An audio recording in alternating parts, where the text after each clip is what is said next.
Good afternoon. It's Tuesday, the 15th of December 2015, just after 1 o'clock. Welcome to UK Column News. I'm your host, Brian Gerrish. With me in the studio, Mike Robinson, deep behind the technical desk, and we're going to be joined by live video Skype link from Holland by Alex Thompson from Eastern Approaches. Well, first of all, as we always do, the weather. Pretty grey, gloomy, cold, damp in Plymouth.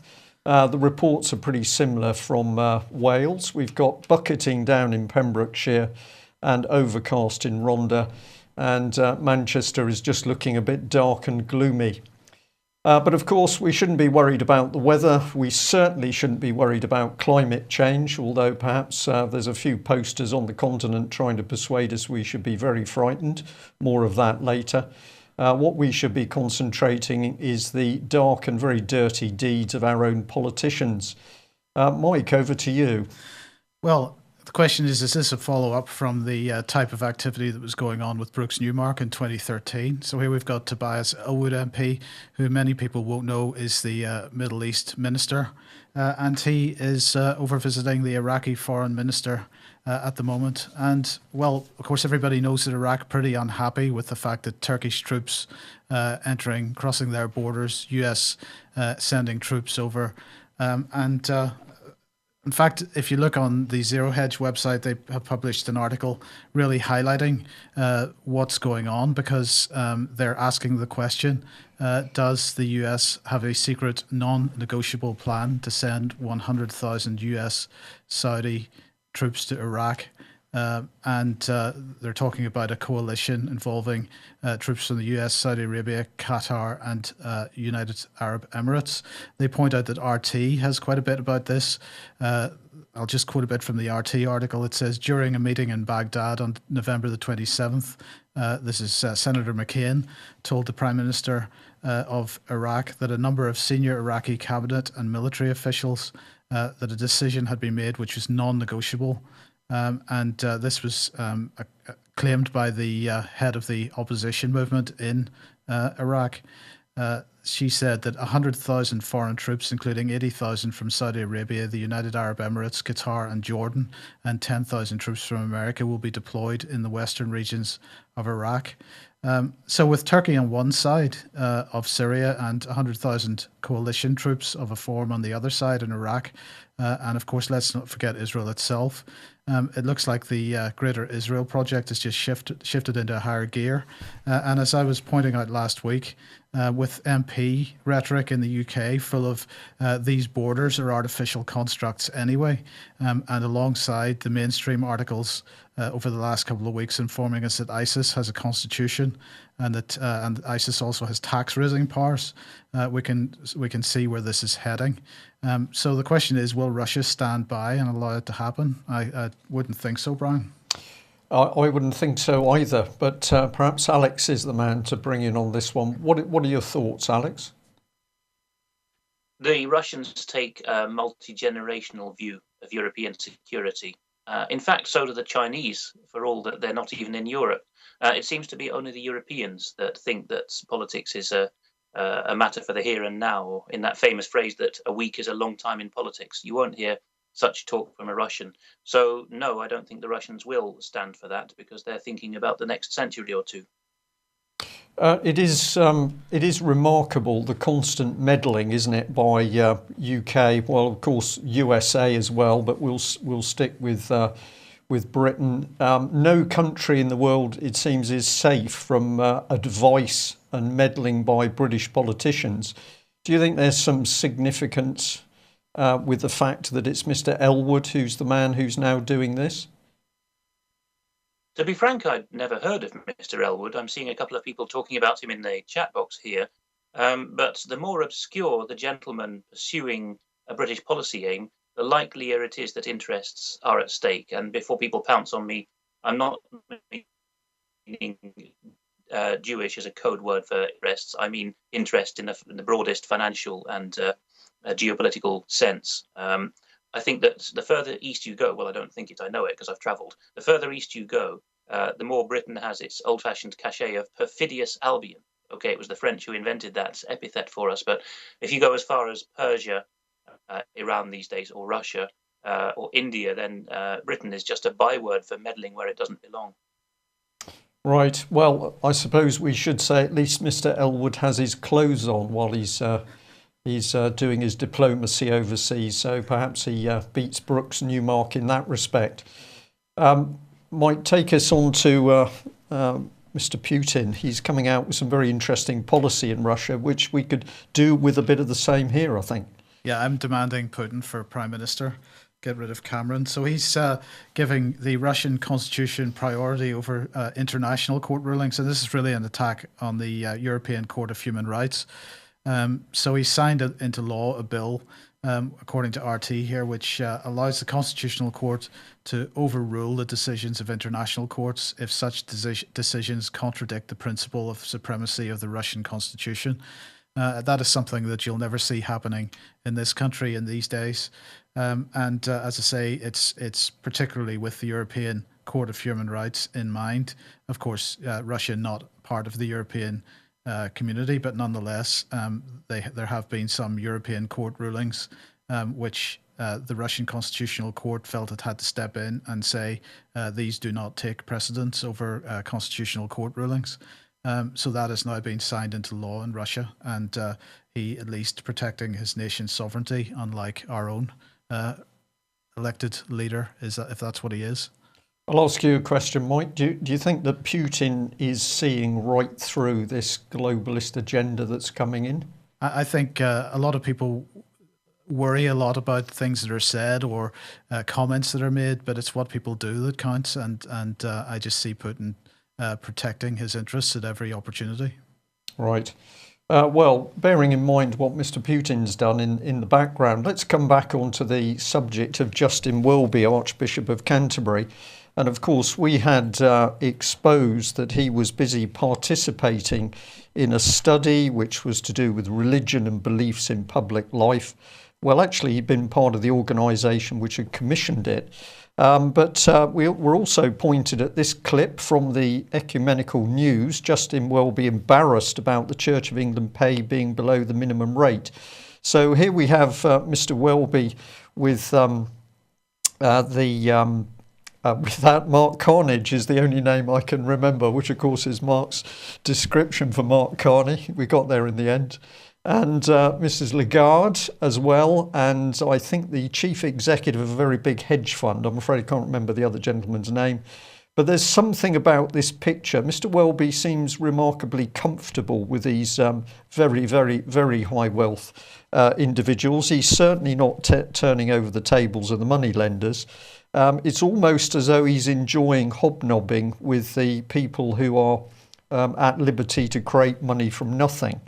But the key bit of the point here is that, of course, when we exposed just who Mr. Welby was working with, it brought us back to none other than George Soros. So we have a decision being made on the position of Christianity in UK. We have comments being made that Christianity should step back. Britain's no longer a Christian country.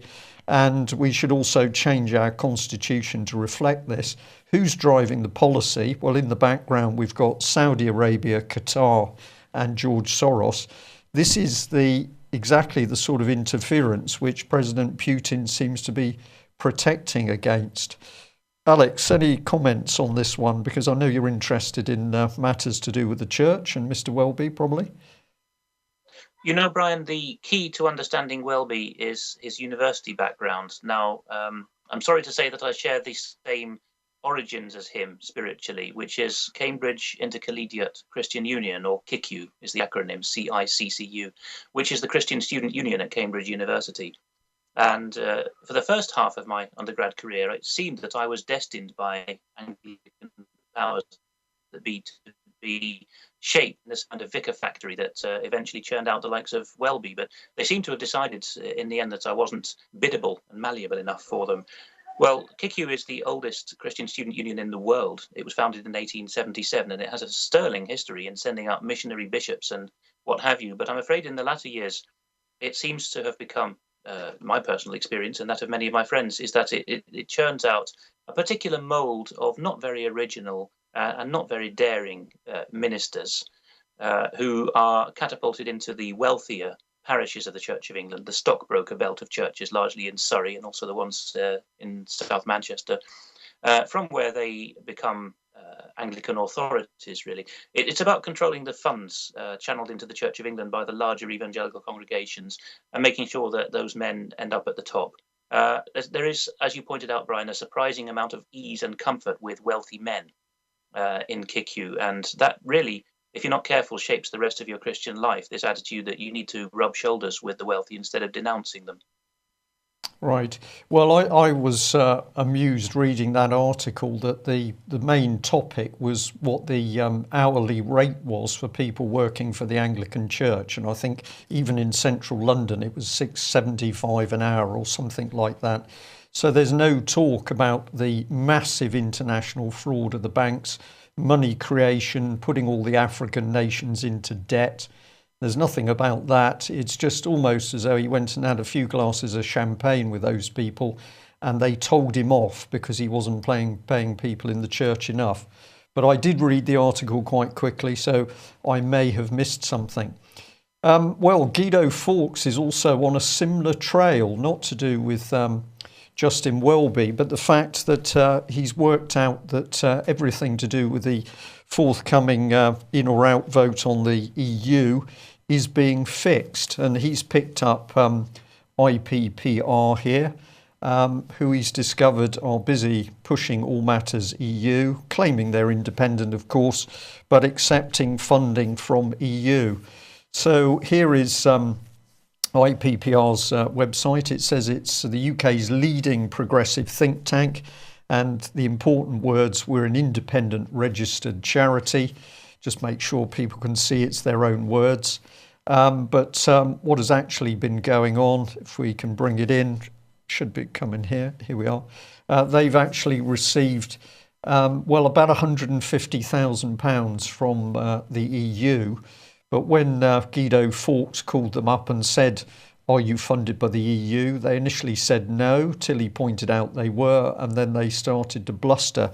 Alex, these people know perfectly well what they're doing, and this effectively, to my mind, is subversion by the EU, because you are damaging a country's constitution, you're interfering politically, but you're doing it from the shadows. It's a hidden hand. This should be treasonable, shouldn't it? It certainly should, Brian. And if you read a book called The Great Deception by Booker and North, The Great Deception, readily available for not very much money now, you will find that there is now a century of history of the EU and its predecessors doing this. The great mistake we often make, because the EU wants us to make it, is the assumption that the EU rose from the embers of the Second World War. No, that's the EU's own version of history. It was planned by a duo, Monet, Jean Monnet, the Frenchman, the brandy seller who did some dodgy dealings, who's well known and who's celebrated as a founding god and father of Europe, but also an English civil servant of the 1920s called Arthur Salter. And they actually planned. It often happens this way, that the first generation of a plot is quite open about what they want to do, and later it goes underground. Monet and Salter actually wrote in the 1920s that they would need to subvert national governments and keep them in place while they were building the superstructure of the European federal state. Read The Great Deception by Booker and North. Okay, well, people do need to read that book. And in fact, I think as this referendum nears, we need to bring out more very good documentation and research that's been done by a number of people over a great many years, warning, of course, that the EU is a fraud. Christopher Story's book, which warns nation states in the EU. The EU, collective enemy of its member states, is another excellent analysis, absolutely warning the EU as a dangerous political entity.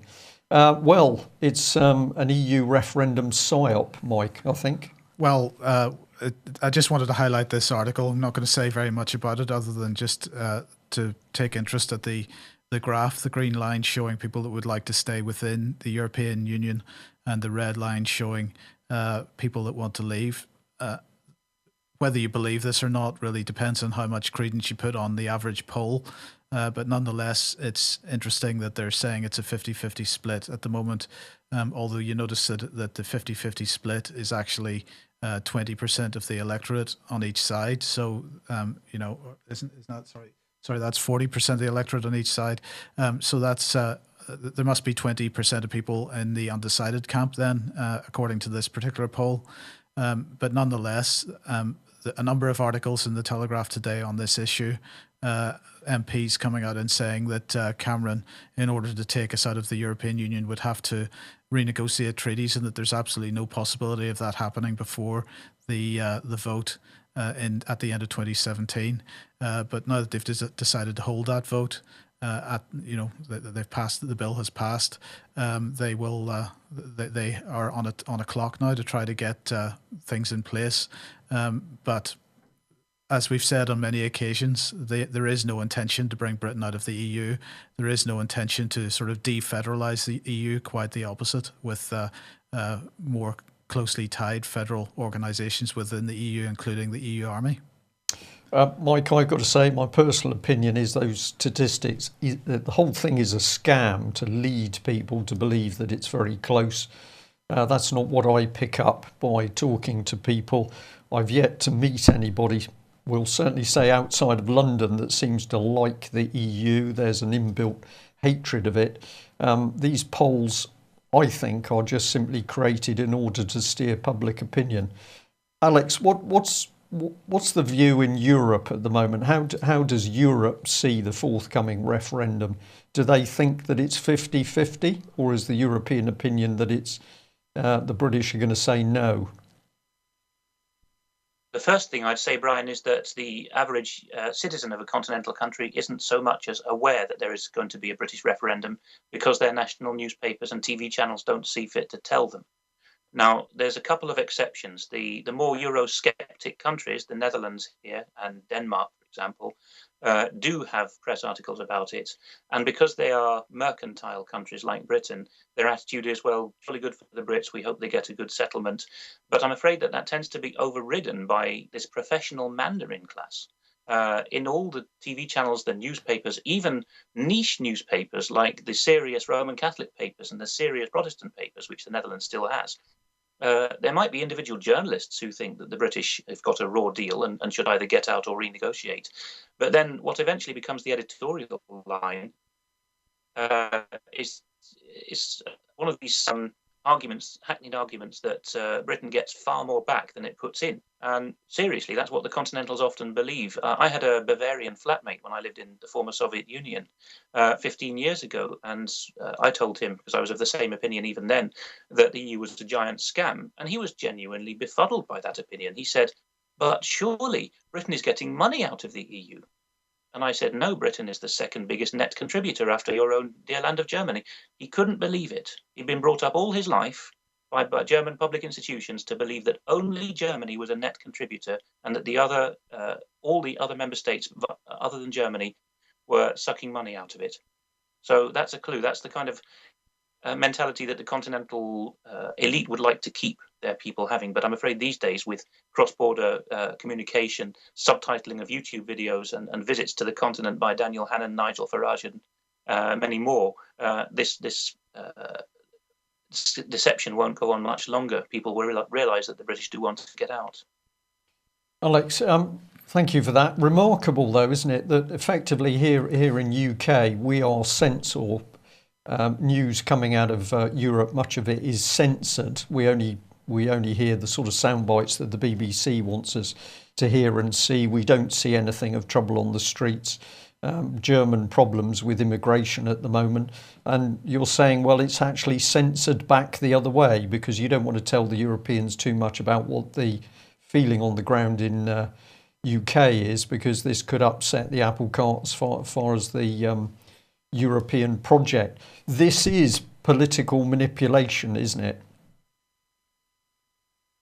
Yes, and in order to manipulate people politically, you need to have your placemen and placewomen in place. If you look at the history or the personal histories of any journalist of any reputation, whether it's in Britain or on the continent, you will find that more often than not, they have done a placement, usually known in French as a stage, spelt like stage, with a European institution, or that they were nobbled at student age through an Erasmus exchange, or by marrying someone they met there, or what have you, getting shacked up with someone of another nationality. They've all been sucked into this idea that the project is greater than the national interest. And they are going to be cautious and cagey about how they put that to their own people in the course of their journalistic career. But there's very, very few unsullied journalists in any European country who owe nothing to the EU and any of its tentacles.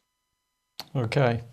Well, we just have a quick advert here for Mr. Crane, and then we'll move on through the news. So we are doing a Crane report tonight, Humanity versus Insanity. Ian's going to be joined by Willem Velderhof. He is running a conference in Amsterdam this weekend, but more to the point, he is a pilot. He's with a major national airline. So the subject for tonight is geoengineering. And I think everybody will find that very interesting. 7:30 ukcolumn.org/live. Okay, and well done, Ian, who's having a few problems at the moment, but is still out there campaigning as hard as he can. So we're going to say thank you, Ian, very much. How are things being done in UK? One of the things that UK Column has continually been warning about is basically the use of NLP, neuro-linguistic programming. This is the Conservative government so-called nudge program, the Behavioural Insights team. But language can often be a key indicator that something is wrong in our local authorities. And thank you very much to our viewer that sent us through this one. It's from Norfolk County Council. And the key bit is simply the title, Our Plans, Reimagining Norfolk. And if you work your way through this documentation, what you see is that Norfolk County Council, it's not focused on the day-to-day problems that it needs to deal with in order to assist people and repair the roads, get those potholes fixed. The whole of the council has moved into the movement into the new society, the transformation, and everything is going to be reimagined. And I think our viewer picked this up very accurately, that this was manipulation of the way people are thinking, the change in their language, and ultimately that's leading on to a change of behaviour, which is very, very dangerous. And in particular for this Norfolk one, of course, this is moving across to do with child protection. And we'll discuss it more in the new year, but it's quite clear to us that the whole of the child protection system is to be privatised, which will put the safety of children in the hands of people totally and utterly unaccountable to the general public. Well, probably Demos, Mike, is one of the agencies that's been at the forefront of manipulating public opinion from behind the scenes. Well, indeed. And of course, devolution agenda, one of their key agenda points. So that's moving on apace in the UK. Demos been front and centre of that for many years. And today they produced this report, a new report, Talk of the Town. And they say the Talk of the Town report was undertaken to map the fortunes of the satellite towns orbiting 21, by coincidence, 21 of England's largest cities, and to better understand their distinct characteristics with cross-party agreement, the need for more balanced level of regional economic growth throughout the UK. The report seeks to capture the unique local profiles and needs of both towns and cities and identify where they could most benefit from targeted support. So in other words, Demos has produced a report which identifies where resources need to be targeted in order to move the devolution agenda forward. They go on to say, the idea that much needed economic growth will be secured at the regional level enjoys widespread cross-party consensus. Yet a growing body of evidence suggests that while resources are applied into UK cities, the satellite towns which surround them may not reap the benefits. Some evidence points to towns being marginalised, missing out, for example, on investments such as the planned high-speed railway HS 2.1. Where towns reach the headlines, it is all too often for the wrong reasons, either as the sites of specific incidents or crimes, or a connection with a host of poor social and economic outcomes ranging from poor quality housing to high levels of unemployment and so on it goes. And then they say the aim of this report is to contribute to a better understanding of the distinct place towns occupy or should occupy in the move to improve social and economic outcomes. To this end, we have directly compared for the first time how UK towns are faring compared with their neighbouring cities across a range of domains with housing, with health to housing and the built environment. So as I say, that's 21 of England's largest cities. So I also said this was devolution agenda, and of course I meant Agenda 21. Did I say Agenda 21? I could have meant Agenda 2030. I don't think it really makes any difference what this is called. It's all the same policy agenda. And they end up by saying, we hope to have made the case in this short report for the value of considering towns as distinct entities with their own challenges, but also their own assets in the drive to improve social and economic outcomes across Britain. So Demos also intending to drive change in this country, devolution in this country, make sure that resources are targeted for the greater agenda. Brian? Absolutely, and of course we remember that Demos closely linked to Common Purpose through Julia Middleton, the chief executive of Common Purpose. Demos, with its Marxist origins, now sitting in the background as another independent think tank pushing out policy, and we know where that policy is going. And I think it's significant that in '68, Demos produced a pamphlet about the... No, well, you can leave that one on screen, actually, Mike, because it was Demos that produced a pamphlet that was talking about the privatisation of the NHS way back in 1968. Yes, and so that attack on healthcare continues, again, under the devolution umbrella. London Deal paves the way to transform health across the capital. So this is groundbreaking plans, according to the government, which will set in motion the radical transformation of health and social care services across London. These were revealed today by George Osborne and Jeremy Hunt. And they say that outlining the first steps towards reshaping healthcare across London, the Chancellor signed a health devolution agreement with the capital's health and civic leaders, which will allow them to begin the process of taking control of their own affairs.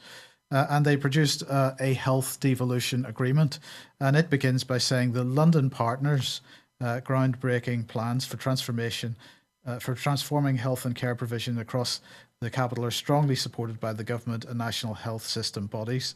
And the health devolution agreement doesn't actually define who the London partners are. Now, in the original press release, it does say something about them. It says that the London partners include, the key word here is include, all of London's clinical commissioning groups, local authorities, Greater London Authority and national bodies, including NHS England, Health Education England, NHS Improvement and Public Health England. So my question is, who else does it include? Because they don't say who else it includes. They don't say that this is it. It includes that group of people. So who else does it include?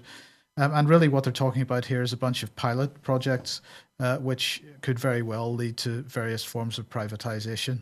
And for example, one of the areas that we know that they're looking at privatizing, Brian, is real estate. And so the North Central London, which is Barnet, Camden, Enfield, Haringey and Islington, they're going to run an estates pilot to test new approaches to collaboration on asset use. Why would they be doing that if not to free up assets for sale? Well, Mike, I had a very interesting meeting with a lady the other day, very well informed on the NHS. Her opinion was the privatisation is virtually complete. It's there under the surface. She said that when they finally pull the switch, it will only be a few of the best hospitals which will be the privatised ones, and all the rest of the hospitals will be demolished and the infrastructure sold off. So I think we can see this coming through. Should we be surprised? Of course, we've warned about Mr. Oliver Letwin in the Cabinet Office. I was told a few days ago, I haven't got my hands on a copy yet, but apparently he wrote a book which was Privatising the World, which would seem pretty topical for a man, of course, working in the shadows to at least privatise UK. So dangerous stuff. And the police also under attack at the moment, although we wouldn't believe it. HMIC, Inspector of Constabulary, has been producing its latest reports. These are police effectiveness in 2015, and the first tranche, as they say, is looking at how the police deal with vulnerable groups. That's children and vulnerable people and survivors of abuse. And according to Zoe Billingham, Thames Valley Police have done exceptionally well. So the report has had a good look into Thames Valley Police. Remember, this was the police force that simply failed to investigate the abuse of youngsters at Oxford and Cherwell Valley College, and was responsible for pressure, harassment of the very brave Asian gentleman that actually warned of that abuse going on. Well, how does Zoe rate Thames Valley? Well, they've had a good look, apparently. We're not sure about Oxford and Cherwell Valley College, but the good news is that Thames Valley Police has got a good. They are very effective at protecting from harm those who are vulnerable and supporting victims. Well, that, of course, is the ones that they choose to investigate. The other victims are gently pushed to one side. So we've sent Zoe an email saying, was Oxford and Cherwell Valley College, was that abuse included in her assessment? And we are busy waiting for a response. But this lady has come under criticism by other police forces, in particular Bedfordshire, because they've said to her, "You're busy criticising us for what we can do," when of course the government is subjecting us to massive cuts. So we haven't got the frontline officers in order to carry out the job. And I have to say I've got some sympathy for that. But would this lady have any experience anyway? She's a solicitor and she's been inspecting the police for 10 years, but I'm sure she's extremely knowledgeable. We will see once we get her report on Thames Valley. Well, Alex, let's bring you in properly to give the European perspective. It's hotting up in France with the Le Pen family. France is socially very different from Britain, and increasingly this can no longer be brushed under the carpet. We talked earlier in this programme about how the respective establishments of journalism on Britain on the continent want to preserve the fiction of great differences and the Great Divide. But we now have intelligent journalism reaching us from France about who is voting for Marine Le Pen. I've covered in the previous couple of weeks how the National Front in France has been surging in the polls, particularly the last regional elections. Now, surprise, surprise, the inner city inhabitants of Paris and Marseille, largely Muslims in some quarters, have actually been turning to the National Front.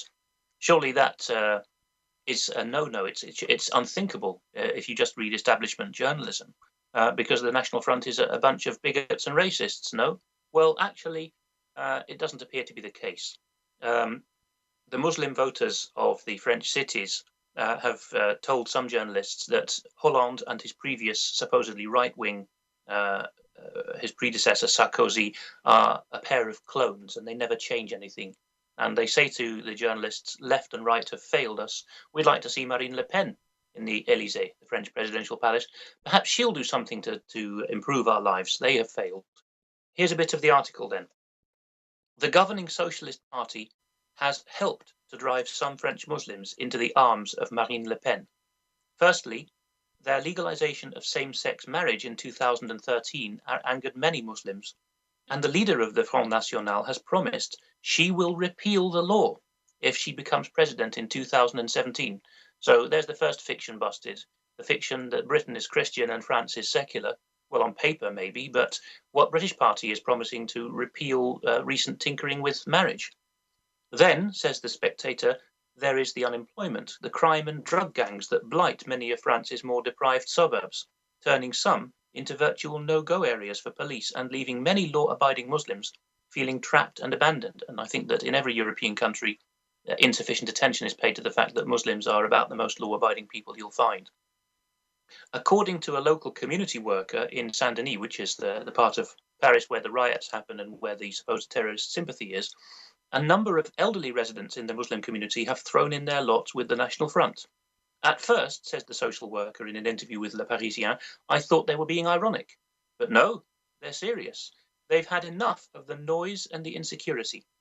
10 years ago, these type of comments would have been unimaginable. The import of Muslims was obviously designed for cheap labour, and to the extent that there was a long-term plot or machination behind it, it was the idea of rubbing the noses of the national populations in diversity, as we heard a British politician say recently. But actually it's failed, because what Britain has, or France has done, but also Britain, is import very large numbers of God-fearing, law-abiding people who are not going to put up with the demoralisation of the country. This is quite remarkable, isn't it? As you talked us through that, my mind was saying yes, and of course we can remember that the BNP was also attracting people from across the spectrum of communities in the UK. I'm sure that's still the case, never reported by the BBC or the mainstream press, but certainly second generation immigrant communities who were beginning to say, well, there's some sense being talked here. So this situation is a lot different from the black and white view that certainly the BBC gives. Mr. Juncker's coming under pressure on the subject of migration, though.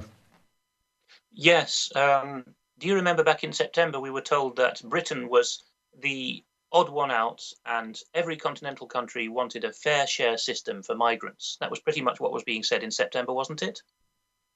Indeed. Now, it turns out that there are very few countries in the European Union that actually support the scheme that Juncker cobbled together. What we see in this is that he's accountable to no one, and he rides roughshod over national governments. We see in the article here, you've got it on screen, the feeble response, that is basically the refusal of member states to take in immigrants as per the quota scheme that was imposed in a hurry. That response is a source of embarrassment for Juncker's European Commission and a source of quiet satisfaction to Eastern European states, which insisted the plans would not work and protested that they were an unacceptable infringement of sovereignty. Sovereignty is a term that only Poland and Hungary seem to use in the European Union now. Britain doesn't use it very much anymore. But you see that there are many other states that quietly hide behind the positions of these front runners, Poland and Hungary, and are quite glad to see these schemes disappear. Now, Matthew Holhouse, the Telegraph's Brussels correspondent, who I recently criticised, but he seems to be warming to his job, has got some good sources here. And he writes, one Eastern European diplomat said, quote, Juncker should be fired. He rammed the scheme through, it fails, and then he blames the member states. If you told me a year ago that Juncker would destroy Europe so badly, I would not have believed you, said the Eastern European diplomat. They joined to preserve their sovereignty against future Nazi or Soviet-type invasions, and what have they found? That they've bled their sovereignty for no good. The European diplomat talking to Holhouse goes on, it's as if there's a burst pipe in the building, and instead of fixing it, Juncker orders all the neighbours to take some of the water into their own houses. I think that's a very good analogy. And then another said to Holhouse, the figures are telling. The targets for migrants to be taken on by EU countries are in the thousands, and the movements, the actual people who move, are in the units. The scheme was too ambitious and rushed. People are even refusing to go to Luxembourg. So I can only imagine the difficulty of getting them to go to Latvia, for example. It hasn't worked, said another senior diplomat from a refusenic state, and if my minister was here, he would tell you I was right. This diplomat said that the divisive policy had pitted Germany and the European Commission, notice the pairing of the two there, they have the same agenda, against members of the former Eastern Bloc, that is, the victims of Germany's multi-generational resource scam. Another Brussels diplomat, this is the end of Holhouse's article, laughed at the suggestion that this affair might force resignations. Ho ho, it really doesn't work like that here, the diplomat said. It's absolutely fascinating to hear you reel this stuff off, Alex, because, of course, we're getting a glimpse into a whole area that we can't see by watching mainstream news in Britain or reading the papers. And I've got to say that we've had a very good response to your reports from inside the belly of the beast, as it were. No disrespect to the Dutch. So please keep going. On the subject of Holland and something I've labelled it, welcome to the EU superstate and double Dutch requirements. you had a bit of an event with, if I've got this correct, trying to prove that you spoke Dutch. Is that right? Yes. If you come to the Netherlands, bear in mind that this is an experience foreign to British and Irish people. The first thing you do when you arrive on the continent is arrive in your local municipality. That is your local council. In some countries, it's called the commune, which makes it pretty clear what's going on. But in the more civilized ones, it tends to be more veneered, and it's called a municipality. You queue up there for permission to come and move to that city or that region. That duly acquired, you go into the system, and you are then in the population register. Britain allegedly doesn't have one, but I'm increasingly skeptical about that because they do seem to be able to track people. Now, you then wait to hear letters from the council. You might get called up for the draft. You might get pinged for extra tax or whatever it might be. You might get a letter telling you that your organs are going to be given to other people unless you say no. All these things happen once you're on a population register. Vaccination obligations, although less in the Netherlands because there's Christians who refuse it. Insurance obligations, ditto.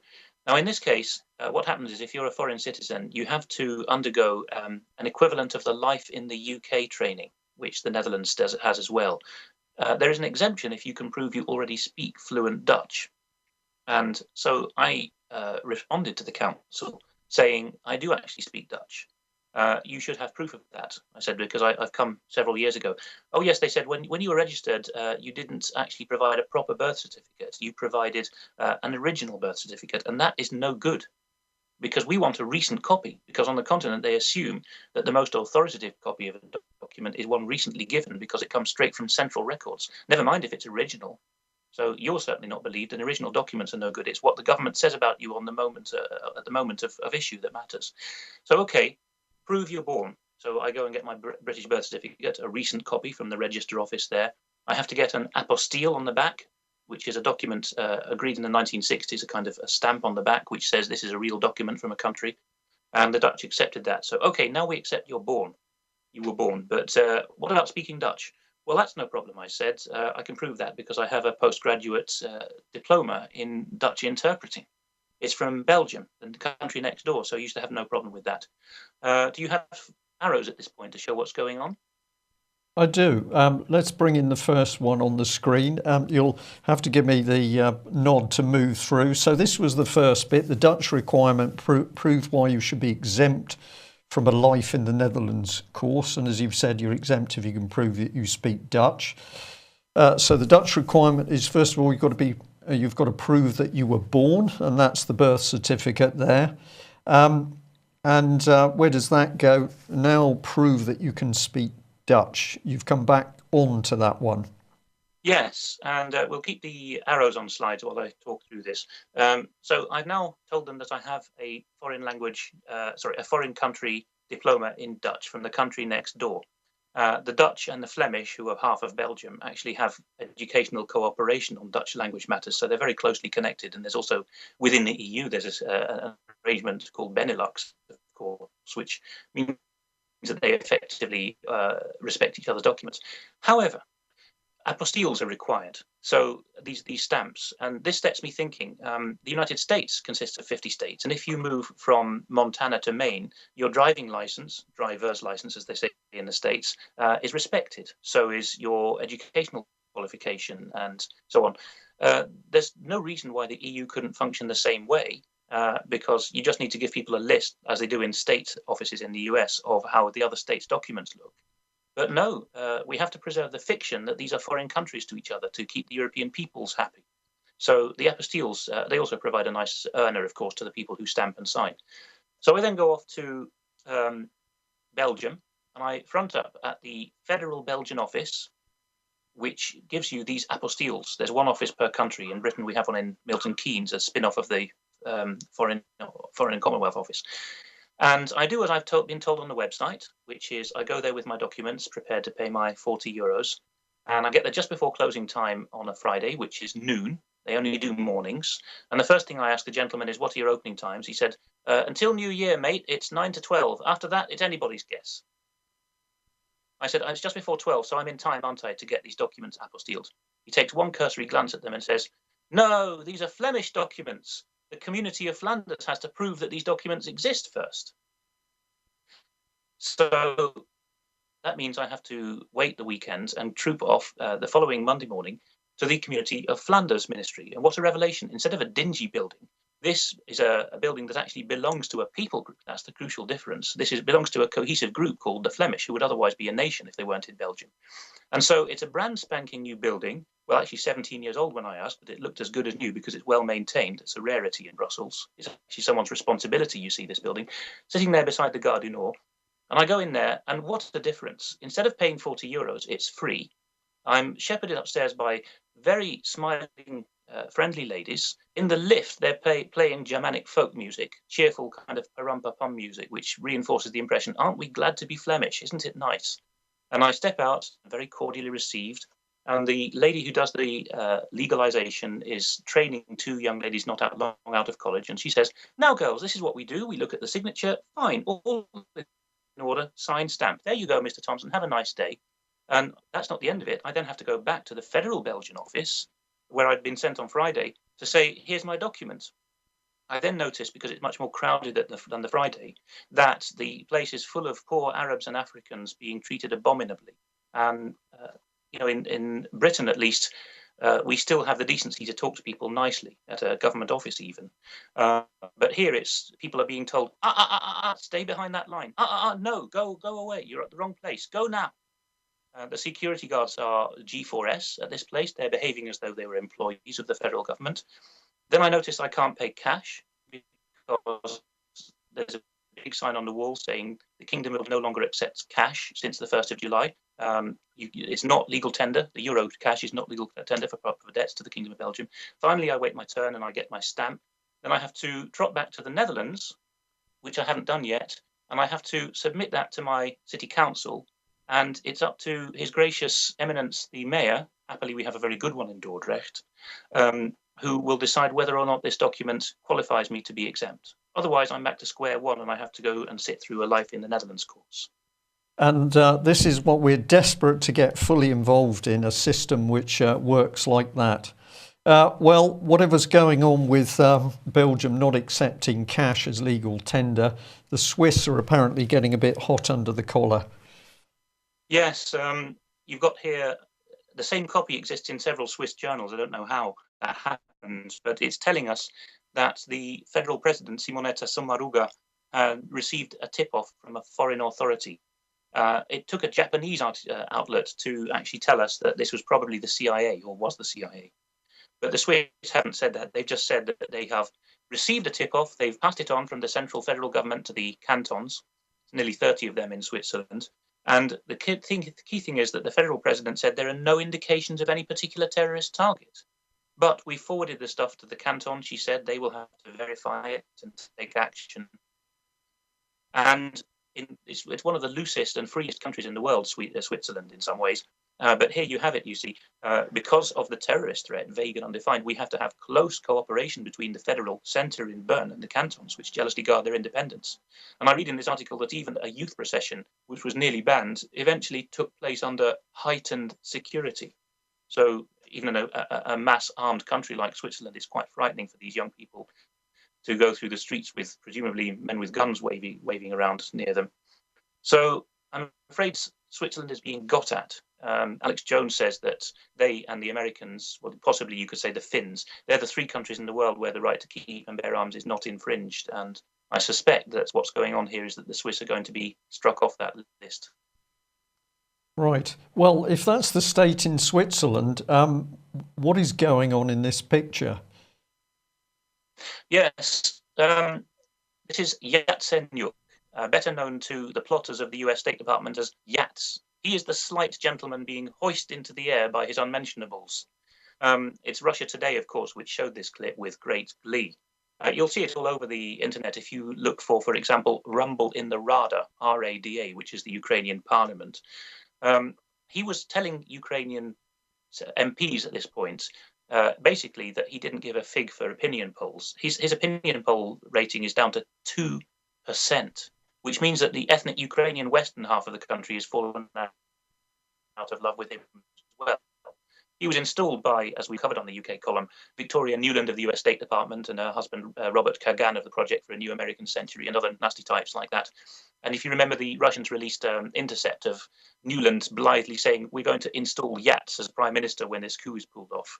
Well, there he is, this slight figure. And I have to tell you, after several visits to Ukraine, one thing that defines that country is the men are real men and the women are real women.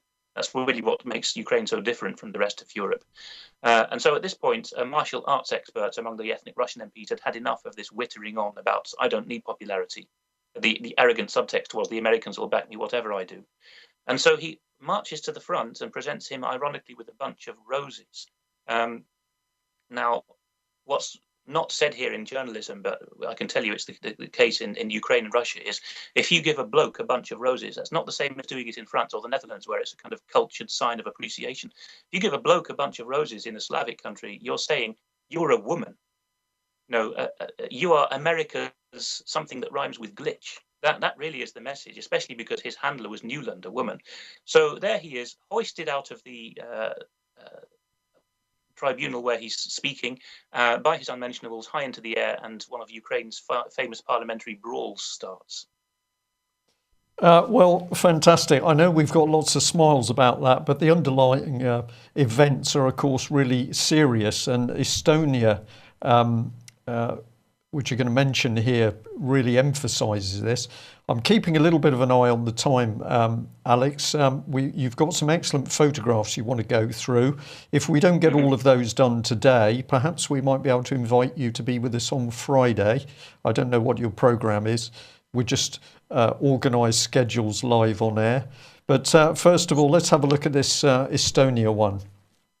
Yes, this is the original Estonian version of a book called Memories Denied in English. The Estonian title is Tõrjutud mälestused. I've read both versions. The pictures are amazing. The point I wanted to make here is this. I got into a Twitter discussion this week with a gentleman who turns out to be very serious and motivated. I didn't get on with him well at first because he was saying the UK column is not saying enough about the communist threat and the Jewish angle. And I wanted to reply to people of that mindset now with a respectful request to please consider the case of Estonia. We can theorize about the Nazis versus the communists and what role the Jews had in all of it. The Baltic states and Poland, of course, lived through the hell of both sides. And this lady, whose mother is in that photograph there, Imbi Paju, is a very good Estonian journalist who has documented the loss of Estonian nationhood and even the national sense of consciousness through the Soviet side. But the point she makes throughout the book, you really must get the English version, which is available from Amazon, called Memories Denied, is that both sides, Nazis and communists, worked together, and the Jews suffered the most. Because before the war, the Jews in Estonia had a world first. They had a fully fledged autonomous regime for themselves throughout the country. They had a great flowering of life. And the Nazis and the Soviets dismantled that. And in the middle of the book, I'll read one paragraph. You have a quotation from Lennart Meri, who is this fantastically cultured president that Estonia had after independence. He gave a speech in 1999 in which he said this regarding the question of Nazis versus communists and is it a Jewish plot. He says, even though the soldiers of both totalitarian states wore different uniforms, they were in nature identical twins. Each learned from the other. Each developed with the support of the other. The repressive mechanisms were similar, each one developing on the foundation of the other's experience.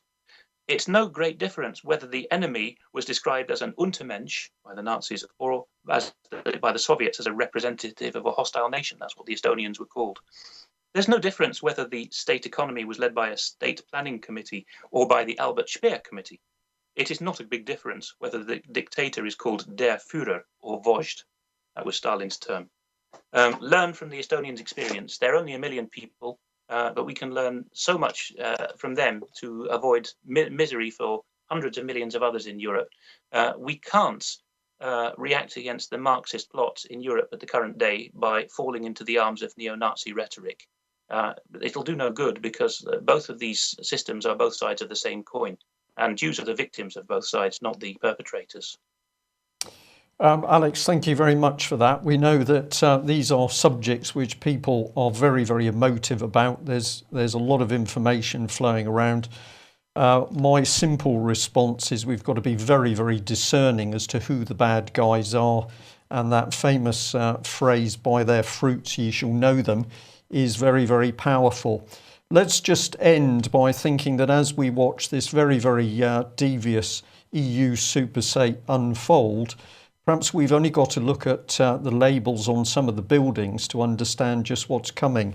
And you photograph for us, I'm sorry I've labelled it over the top of the main bit, this is the Court of Audit. I presume this is in Brussels. What's the significance of this? We can highlight the key bit, which is not open to the public. That's it. You're strolling through what's supposedly the nicest bit of Brussels, the museum quarter, and you suddenly come slap bang up against this Court of Audit. Is there any public building which ought to be more transparent than the Chamber of Audit, particularly the Supreme one?